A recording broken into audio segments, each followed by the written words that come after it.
Is UFC 296 a lose-lose situation for Paddy Pimblett? Before we get into that, if you're new here, make sure you subscribe as we have brand new videos every single week. So, Mark, first things first, with this fight, are you interested in seeing Paddy versus Tony? I'm interested in the outcome more so than the actual fight, because I still can't believe they put this fight on. As you just said in the intro, then it feels like very much a lose-lose situation for whichever fighter.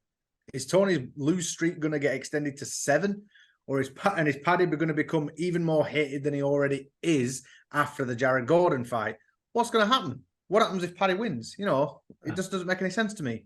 Yeah, it's a terrible matchup, isn't it? Like, why would they think let's put a fighter on a 6-fight win streak versus a guy on a 6-fight losing streak? Like, how does that make sense? I've said it all the time. Losers should fight losers, winners should fight winners. That's how I always think you should go with a sport like this. You need your winners competing against each other to get to the top, not your winners beating the losers. It makes no sense. It elevates no one.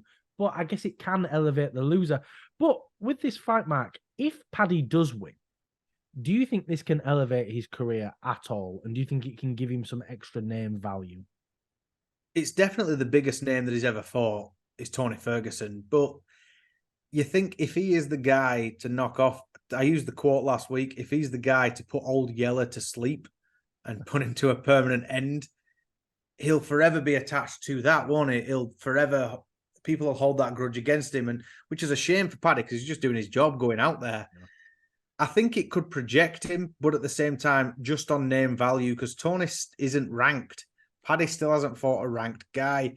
So for name value, whatever he does after this fight, presuming that he does win, it's going to be a ranked opponent and a big up-and-comer, I think, because I think Paddy definitely needs to be tested. And I wonder, is Tony Ferguson past it enough to be able to the one to put him to the test? I agree. Tony's definitely past it. I think this is going to be a dismal night for Tony. And the big problem for Paddy is he's already a big name. Say what you will about Paddy's skill set in there in the octagon. There's no denying that he is one of the biggest names in the sport right now. And it's all, I don't know why, but he is. So many people know him. A casual audience know him. A more dedicated audience know him. Name value is not what Paddy needs. Paddy now needs to prove that he can fight at that high level. If you've got a gimmick and you've got this name, you've got to prove you can do it. And a win over Tony does nothing for him. It's 100% lose-lose. But that's the thing, though. If Paddy does lose this fight, then what? Is that the end for Paddy's career?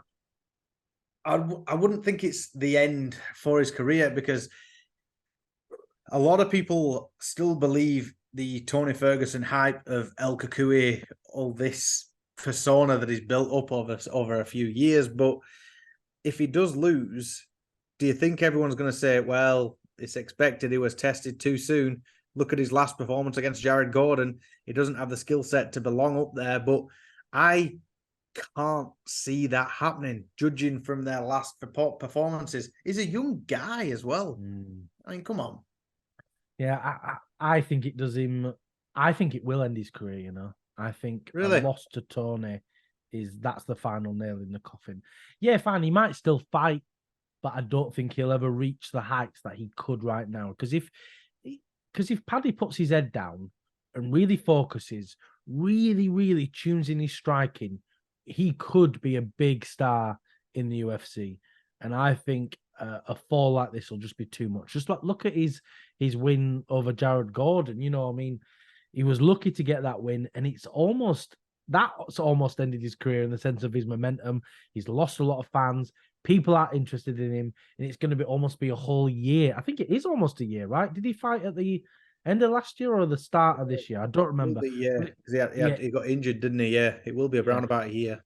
About a year. So it's taken this year to finally get another fight, and he's going up against someone that's just such a poor fighter now, isn't he? I'm not going to pretend I'm some big Tony fan, but I was kind of always holding out the hope for Tony that he still had some skill level left. But then when he fought Bobby Green, I just thought, oh, there's nothing in the tank. And I think, unfortunately, Paddy's just going to probably run through him. But before we sort of get into predictions and stuff, if Tony wins this fight, what does it do for Tony? Where does he go from there?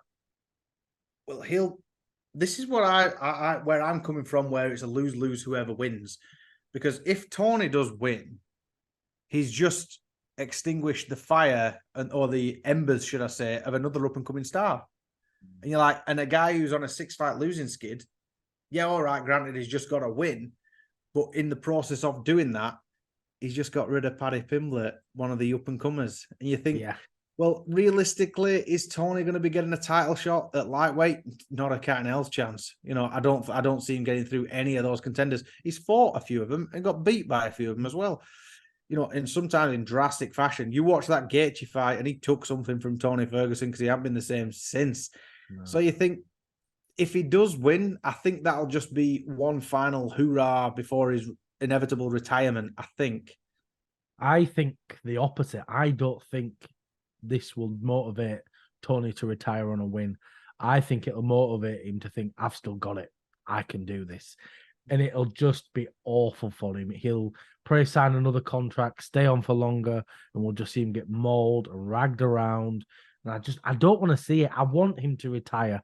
And I think, unfortunately, he's a bit too deluded now. I think he thinks he's still this high-level fighter. And to be honest, I don't think he was ever that high-level fighter fans think he was. And I think, you know, it's just really catching up with him now. And he needs to end this as soon as possible. And I think no matter what happens at 296, Tony's got to go. Well, that's what I mean. I didn't mean like straight after the win, he's going to retire. I just mean in the sense that that'll be his last victory. That'll be his last... his last hurrah. Yeah, like before the inevitable downfall, continuous downfall. It's not inevitable. Slope. It's happened, Mark. It's already happened. The slippery slope. He's grabbed hold of a tree branch on his way down, and then all of a sudden he lets go, and then he continues falling. That's how I mean. But it's going to be a frightening sight, whatever the outcome of this fight is. Even if it's a boring decision, you think that doesn't look good for anyone. I don't see a positive outcome of this fight. No, I agree 100%. It is 100% lose-lose. There is nothing for anyone in this fight. It's just not a good matchup, and I do not know why the UFC have done it. I think it's probably one of the worst fights they've made in a long, long time. But while we're on the topic of the fight, Mark, what's your very, very early predictions? How do you think Paddy gets it done, or how do you think Paddy loses? I think Paddy's going to be able to submit Tony. I don't think Paddy's striking is high level enough to be able to knock him out. But I watched a very recent Tony Ferguson interview where he was talking about the Bobby Green fight, and he says, I made a few mistakes. I ended up landing underneath him, you know, when he got in that arm triangle choke and that. And you think someone who is supposed to be of Tony Ferguson's high caliber ring IQ doesn't make them kind of mistakes. So I think if he can do that, you're going up against a young guy in Paddy Pimblett, who's quite a submission expert, let's face it, you know. I think he's going to get submitted. What do you think? What's your early prediction? I'm picking exactly the same as you. I think with Tony's last two fights, he just wedges his head in there. He just gives it away for free now. And I think Paddy's not this high level fighter, at least not yet, but there's no doubt in his ability on the ground. He's got fantastic jiu-jitsu. He's got very good wrestling, very good grappling. He's young. He's physically strong. He's healthy. I think he's going to take hold of Tony. He's going to rag him to the ground. He's going to tap him real early. I think within a round. I really think it's going to be that quick. I could be wrong, but I just don't see what Tony's going to be able to do. He's too slow. He's not fast enough. And just with Paddy, sure, he always keeps his chin in the air, but he's so young and he's quick, and I don't think he's going to get caught. But I could be wrong. We'll have to wait and see. I do believe that if he gets it done in a round, Dana White's going to do the old Vince McMahon and come into the octagon and give it Tony Ferguson, you're fired. I believe if he gets it done in a round, I believe that we'll see Dana channeling his inner Vinnie Mac. Well, we'll see. And that's the thing. We'll have to wait and see how many fights Tony's got left in his contract, because he's the kind of guy who's going to fight all of those fights out. And then I don't think the UFC will re-sign him, or hopefully not. He's got to go. But I do think that's all we've got time for. Thank you for watching. If you can like, comment, and subscribe, it really does help us out.